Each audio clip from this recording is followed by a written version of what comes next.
منزل کا اجالا شان رمضان. اعوذ باللہ من الشیطان الرجیم.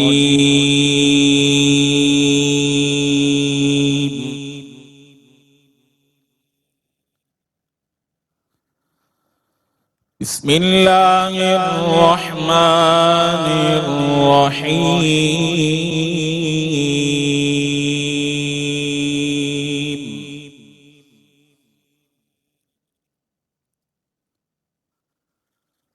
ولما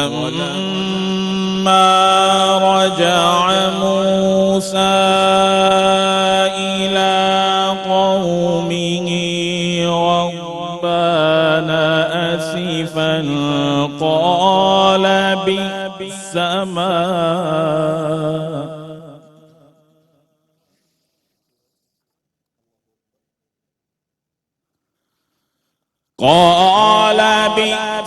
ما خلفتموني من بعدي أعجلتم أمر ربكم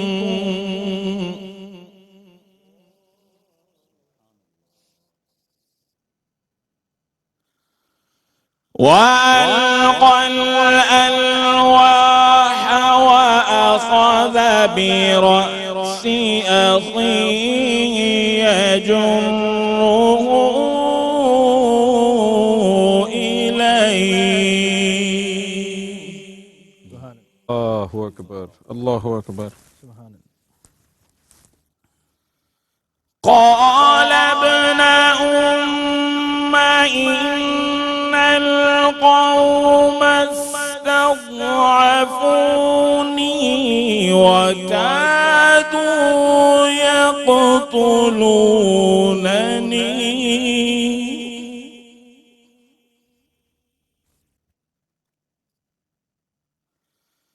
فلا تشمت بي الأعداء ولا تجعلني مع القوم الظالمين.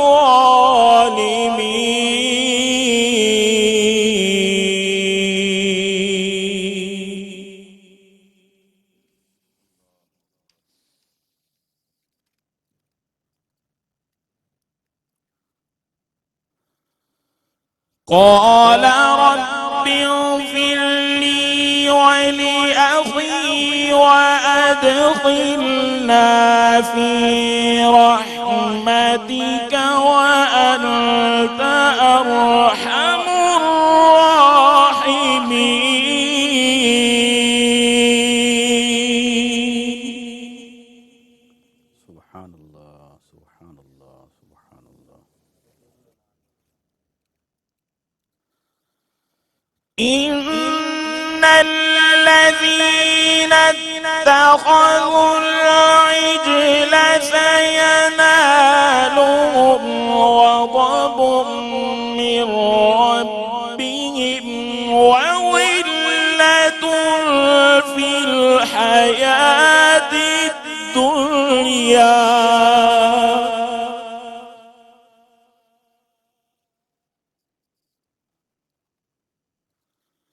وكذلك نجزي المفترين.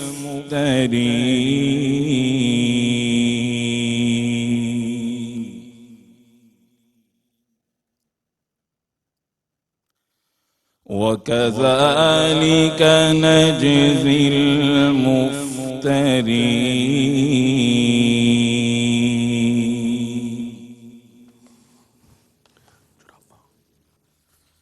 من ربهم وظلة في الحياة الدنيا وكذلك نجزي المفترين. ما شاء الله ما شاء الله. وظلة في الحياة الدنيا وكذلك نجزي المفترين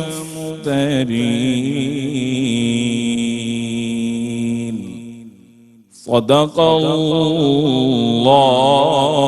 العظيم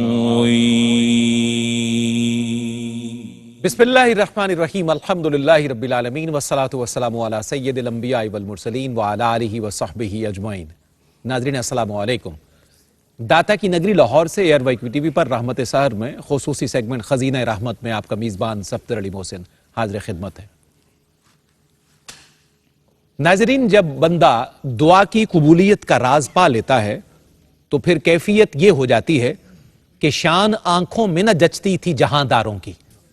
آئیے آج اس سوال پر غور کرتے ہیں کہ خدا دینے پر آئے تو وہ بندوں کو کیا نہیں دیتا اور کیا نہیں دے سکتا۔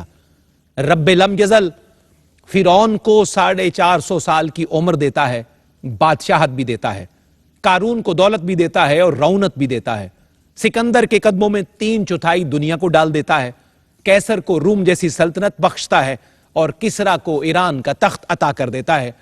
مگر دل پر ہاتھ رکھ کر بتائیے، کیا یہ سارا دیا ہوا ان کے حق میں گیا، ان کے کام آیا؟ اس کا جواب یہ ہے یقیناً نہیں۔ ان کے مقابلے میں انبیاء اکرام علیہ السلام جیسے معصوم لوگ ہمیشہ دکھوں میں، امتحانوں میں گھرے رہے۔ حضرت نوح علیہ السلام کو عمر بھر اپنی قوم کی طرف سے مزاحمت کا سامنا کرنا پڑا۔ حضرت لوط علیہ السلام بیوی کے ہاتھوں تنگ رہے۔ حضرت یوسف علیہ السلام کی سر بازار بولی لگی۔ حضرت یعقوب علیہ السلام بیٹے کے ہجر میں آنکھوں کا نور کھو بیٹھے۔ حضرت زکریا علیہ السلام آرے کی زد میں آ گئے۔ ساری کائنات میں اللہ کے سب سے محبوب بندے حضرت محمد مصطفیٰ صلی اللہ علیہ وآلہ وسلم طائف اور صحن کعبہ میں لہولہان ہوئے۔ 3 سال تک شیب ابی طالب میں محصور رہے۔ نواسہ رسول سیدنا حسین علیہ السلام کو کلمہ حق کہنے پر کربلا کے ریگزار میں جام شہادت نوش کرنا پڑا۔ تو کیا یہ سارے لوگ معاذ اللہ گھاٹے میں رہے؟ اس کا جواب یہ ہے یقیناً نہیں، ہرگز نہیں۔ یہ وہ قدسی صفت لوگ ہیں جنہوں نے راز الہی پا لیا تھا، تبھی تو وہ سارے اپنی مراد کو پہنچ گئے۔ دعا در حقیقت اللہ کا راز پانے کی تمنا بھی ہے اور ذریعہ بھی۔ جس پر یہ راز کھل گیا اس پر فوز و فلاح کے سارے دروازے کھل گئے۔ جس شخص کو یہ معلوم ہو گیا کہ میں کچھ نہیں، سب کچھ میرا پروردگار ہے، پھر سب کچھ اسی کا ہو جاتا ہے۔ ارض بھی، سما بھی، بندے بھی اور بندوں کا خدا بھی۔ اللہ کرے کہ ہمیں دعا کا سلیقہ، طریقہ، آہنگ اور ڈھنگ ان نشستوں کی برکت سے نصیب ہو جائے۔ آئیے بڑھتے ہیں آج کے معزز مہمانوں کے خیر مقدم کی جانب۔ بڑی خوبصورتی سے صحیفہ نور کی آیات سے ٹرانسمیشن کا آغاز کیا ہے مدینۃ الاولیاء سے مہمان کاری قرآن جناب قاری محمد سعید نقشبندی صاحب نے۔ السلام علیکم۔ جی وعلیکم السلام۔ بہت خوبصورت تلاوت کاری صاحب، سلامت رہیے۔ الحمدللہ، بہت شکریہ۔ آپ کے ساتھ اگلی شخصیت کسی تعارف کی محتاج نہیں ہے، ارض وطن کے بڑے مقتدر سکولر ہیں۔ دی گرینز انٹرنیشنل یونیورسٹی میں آپ اسسٹنٹ پروفیسر ہیں شعبہ علوم اسلامیہ کے۔ بہت مہربانی ان کی کہ آج ہمیں ایک دفعہ پھر شرف یاب کیا۔ مفتی ارشاد حسین سعیدی صاحب، السلام علیکم۔ وعلیکم السلام ورحمۃ اللہ وبرکاتہ۔ مفتی صاحب بہت شکریہ تشریف آوری کا، بہت بندہ نوازی۔ جزاک اللہ۔ آپ کے ساتھ گیرین یونیورسٹی کی ایک اور ذی وقار شخصیت اکثر نشستوں میں مہربانی کرتے ہیں، اپنے علم و فضل سے پوری دنیا کو سیراب کرتے ہیں، جناب ڈاکٹر عرفان اللہ سیفی، السلام علیکم۔ وعلیکم السلام ورحمۃ اللہ۔ ڈاکٹر صاحب بہت شکر گزار آپ کی تشریف آوری کی۔ اور آپ کے ساتھ اگلی شخصیت، آج ان کا ہم نے تعارف کیا کروانا ہے کہ بہار کا تو کوئی تعارف نہیں ہوتا، وہ اپنا تعارف آپ ہی ہوتی ہے۔ آج ایک بڑی خصوصی حیثیت سے ہمارے ساتھ تشریف فرما بھی ہیں، اور آج ان کا اس میں گرامی پکارتے ہوئے مبارکباد کے اس حسین لمحوں میں ان کا خیر مقدم کروں گا، خوش آمدید کہوں گا۔ اللہ رب العزت نے اپنے فضل سے سرکار مدینہ صلی اللہ علیہ وسلم کی مبارک نعتوں کے صدقے، اہل بیت کی مناقب کے صدقے، پکان امت کی مدحت اور توصیف کے صدقے صدارتی تمغہ امتیاز سے انہیں نوازا ہے۔ ابھی کل پرسوں ہی ایک بڑی ذی وقار تقریب میں انہیں یہ تمغہ عطا کیا گیا ہے۔ میں ان کا خیر مقدم بھی کرتا ہوں، خوش آمدید بھی کہتا ہوں، اور اس بہت بڑے ایوارڈ پر، اچیومنٹ پر جو ان کی 25 سے 30 سالہ ریاضت کا سفر ہے، اس کا اس کو ہم صلہ نہیں کہہ سکتے، کیونکہ صلہ تو اللہ اور اس کے رسول کی بارگاہ میں ہوگا۔ یہ دنیاوی طور پر ایک اعزاز ہے جو نعت کے صدقے اللہ رب العزت اپنے بندوں پر عطا کرتا ہے۔ جناب الحاج شہباز قمر فریدی، السلام علیکم۔ وعلیکم السلام ورحمۃ اللہ وبرکاتہ۔ جناب شہباز بھائی خوش آمدید۔ Thank you. اور آپ آج تو ماشاءاللہ اپنے سینے پہ تمغہ سجا کے بیٹھے ہیں. حقیقتاً یہ حضور علیہ السلام کی غلامی کا تمغہ ہے, ان کے ذکر کی غلامی کا تمغہ ہے جو آپ کے سینے پہ سجا ہے. تو میں اپنی جانب سے, ARYQ TV کی پوری ٹیم کی جانب سے, حاجی عبدالرؤف صاحب کی جانب سے, پوری فیملی کی جانب سے آپ کو مبارکباد پیش کرتا ہوں. عامر فیاضی صاحب کی جانب سے, ظہیر بھائی اور ہماری پوری ٹیم کی جانب سے. یہ فیاضی صاحب اور ظہیر بھائی کا حکم تھا کہ آپ نے آنا ہے تو تگمہ لگا کے آنا ہے, تو میں نے کہا جی یہ بہت اچھا ہے, جو ہمیں پہلے تگمہ سرکار نے لگایا ہے وہ ہمارے لیے کافی ہے. اللہ کریم آپ کو خوش لیکن رکھے. یہ بھی سرکار کے صدقے سے ملا ہے, حضور کی نعت کا صدقہ ملا ہے. تو یہ میرا تگمہ نہیں, یہ ARY کا ہے, QTV کا ہے. جو نعت سے محبت کرتے ہیں, نعت سنتے ہیں, یہ ان کے لیے. ماشاءاللہ. یہ ARYQ TV کا بھی اعزاز ہے کہ ابھی ریسنٹلی اس ایوارڈ سے انہیں صدارتی تمغہ امتیاز سے نوازا گیا ہے. تو آج یہ پہلی نشست ہے جو ہمارے ساتھ یہ لائیو میڈیا پر ہمارے ساتھ ہیں. تو میں پوری ARYQ TV کی پوری ٹیم کی جانب سے بار دیگر مبارکباد پیش کروں گا. تمام ثناخانوں کے لیے بھی یہ باعث محبت بھی ہے کہ اللہ کے محبوب کی نعت پڑھنے والا دنیا میں بھی اللہ اس کو اعزازات سے نوازتا ہے. اصل انعام تو حشر میں ان کے لیے محفوظ ہے. پہلے کلام سے آگے بڑھیں گے شہباز بھائی, حمد باری تعالیٰ سے ہمیں آگے جی بڑھیں. حضور.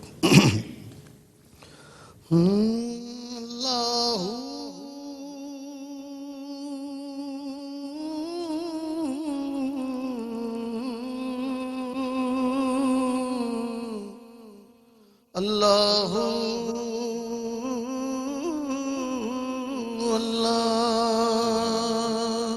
اللہ اللہ اللہ اللہ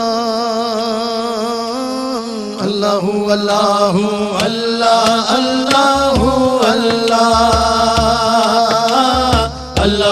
اللہ اللہ اللہ اللہ بگڑے سارے کم بناوندا اللہ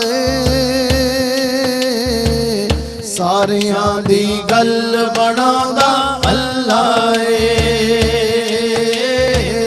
ساریاں دی گل بناوندا اللہ ساریاں دی گل بناوندا اللہ اے بختاں دے ماریو رب نو یاد کرو اے بختاں دے ماریو رب نو یاد کرو ستے ہوئے لیخ جگاوندا اللہ ساریاں دی گل بناوندا اللہ ساریاں دی گل بناوندا اللہ اللہ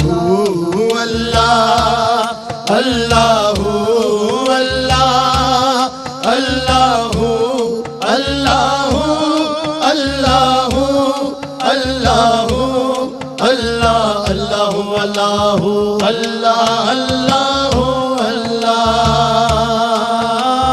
اللہ اللہ اللہ اللہ اللہ پتھر دے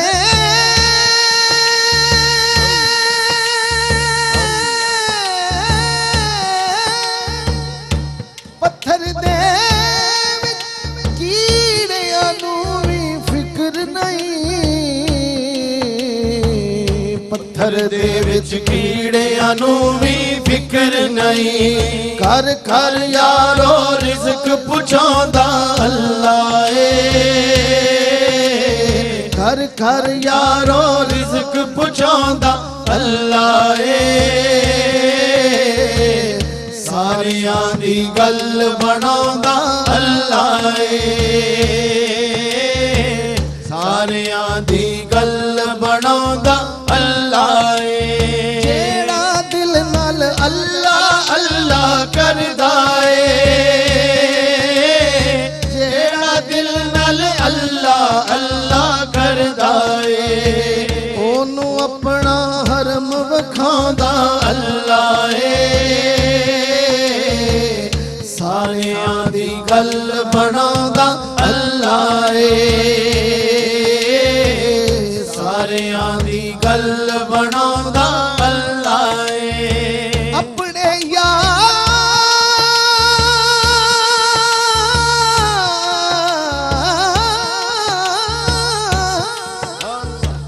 اپنے